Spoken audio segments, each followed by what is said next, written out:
Sister Pietrina Raccuglia. I entered the Institute in 1964. Thank you.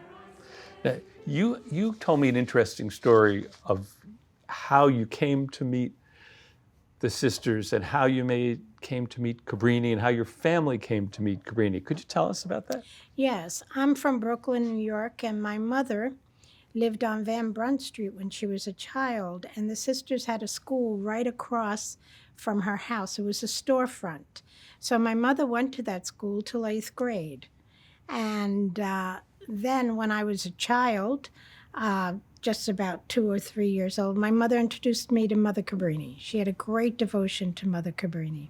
And I lived in a neighborhood in which the sisters would be all around. They would walk down the streets, they would visit the poor, they would visit the Italian families, they would have a biscotti and a cafe, they would go to the hospital when someone was in the hospital. So our sisters, our Cabrini sisters, were very visible in my neighborhood. And I must say that the school had over 1,000 students. They had 3 classes of everything, and I went to that school since I was 5 until I graduated from the 8th grade there. And the sisters witnessed to me the love of God, the love of Jesus, and the love of God's people in the neighborhood. They were just so good and kind and loving. So what do you think was the deciding factor for you to choose to come into the Institute? What brought me into the sisters was basically I witnessed how they lived their lives for God. And I felt, well, I went to the grammar school, I went to the high school, and I figured, I really feel called by God, and I think I want to try this out. I wasn't going in saying this is going to be permanent. I went in saying, I'm going to try this out, see how it works. And it's worked for 59 years, with good times and with difficulties. But I think the real question for me is not why I came, it's why I stayed. For me, the reason for me staying is that as I grew in religious life, I grew in a deeper relationship with Jesus. And in that relationship with Jesus, I was able to manifest that by trying my best to love and serve his people. And where and how did you serve these people? Where were you missioned? What kind of work did you do? Interesting. I was missioned only in the United States. I was missioned in Brooklyn. I was missioned in West Park. I was missioned in Denver, California, New Jersey, Pennsylvania. Basically what I did, I began as a teacher.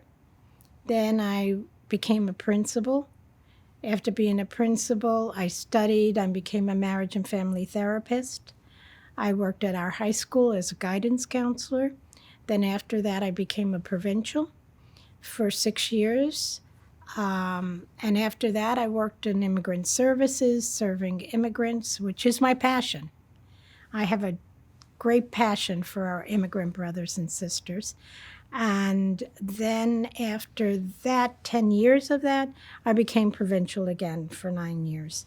And then after that, into fundraising and development for our institute. So I've done a variety of things that each time I felt like God was calling me there. And then I needed to serve in that capacity. I've done formation work. I was a junior directress. I was a mentor. And now I work on the visas for our sisters coming from Ethiopia.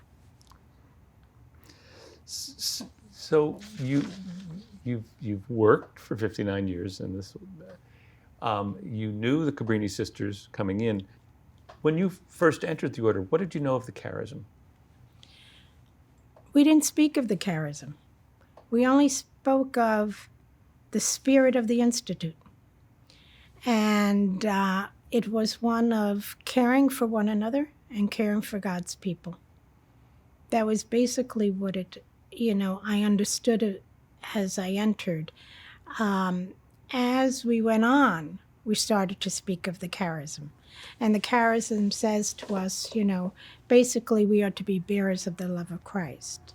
And what I think it really is that we need to be in relationship with other people, with our sisters, with our brothers and sisters in the world, our relationship in our own communities, outside of our own communities. And this relationship with the world is very important to me, because I really believe that knowing what's happening in the world and praying and doing some action steps to help change that is what our charism is all about. Our charism evolves. It is not stagnant. It's alive and well.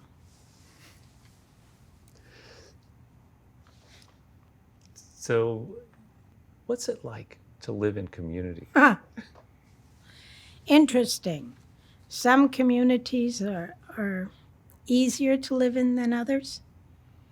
But I found over the years, if you talk about it, you communicate about it, you speak about what is disturbing you, etc., with the people in the community versus just with the superior or the provincials. Because what are they going to do? I was a provincial. There's nothing you can do to change your sister.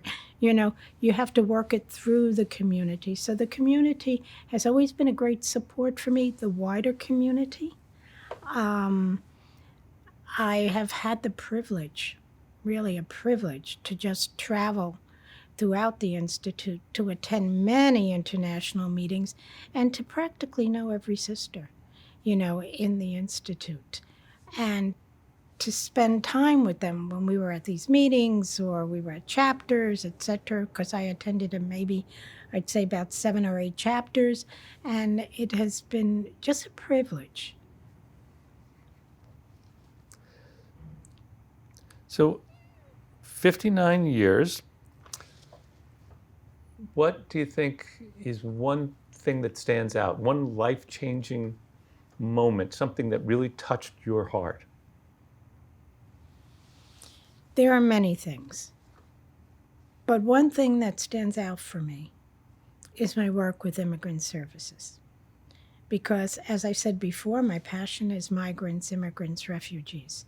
I worked in Chinatown and lived in Chinatown and loved it. But there's one particular family that stands out. This one day we get this phone call in the office, and I had only been in the office for 2 weeks because we were starting this service. And we started it with the idea, let's sit here and see what the people need versus having a plan. And the phone rings and the social worker calls and says, oh, I have a family here. And the children's services has taken their children away from them.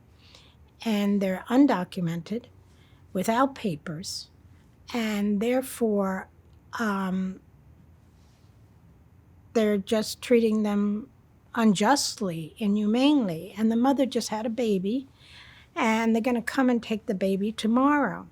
So will you be able to take the baby and the mother into the convent, into your office or whatever it was? And I said, no, I can't do that, but I'm going to give you a phone number of someone who can do that. And I gave them the convent phone number because I couldn't put the office at risk. And I would have to call my boss and then the pastor. So I gave them the convent phone number, ran up the steps to the convent.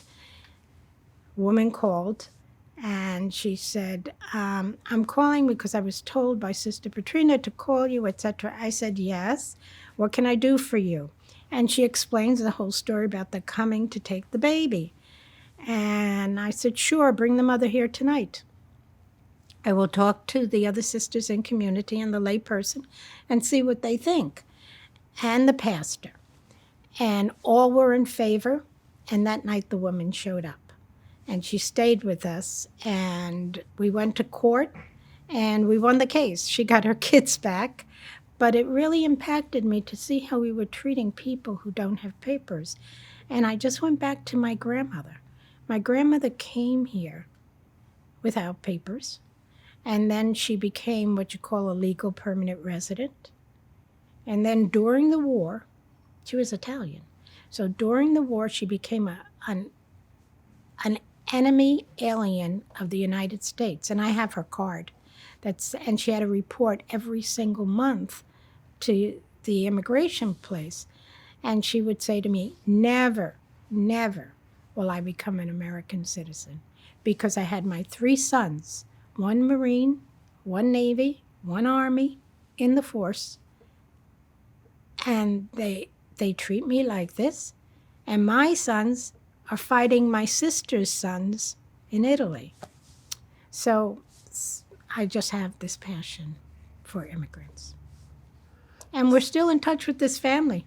Their kids are like 30 years old, and they still meet with us and everything. Great story. Great story. So, how would you describe your current ministry? What are you involved in now? I'm the president and chairperson of our Mission Foundation, which is development fundraising. And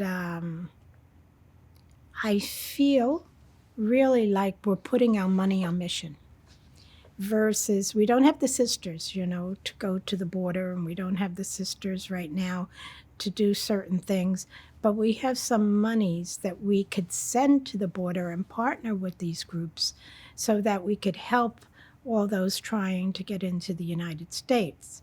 We're partnering with many different organizations. But for me, what it means is, even sitting in my office, I'm on mission, because I'm going to Mexico, Philippines, Central America, Uganda, being able to help the people there through our fundraising efforts. So if you think back, what do you think has been to you the most personally fulfilling part of this wonderful life? My relationship with Jesus. Tell me. Over the years, I've had some really great mentors. Sister Patricia Splain, Sister Barbara Leonardo, tough lady, but good and helpful to me. They have really helped me over and over again to really define who I am in relationship to Jesus. And this life has been wonderful for me, in growing in that relationship. I say all the time, God cannot be outdone in generosity. There is no way God could be outdone in generosity. And God has been so generous to me. I thank him, but I can't thank him enough. So for me, the most important piece is that relationship with Jesus that allows me then to go out and be a witness to his love. So if you think about this long history, this 59 years, what would you say to someone who's considering a religious life, or this religious life? I would say to them, get a good, seasoned spiritual director.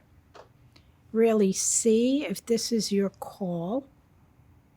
And then if you decide, then both yourself and us will see if you fit in this religious life. But the most important thing for you to do is really feel this as a call to be a witness of God's love to the world.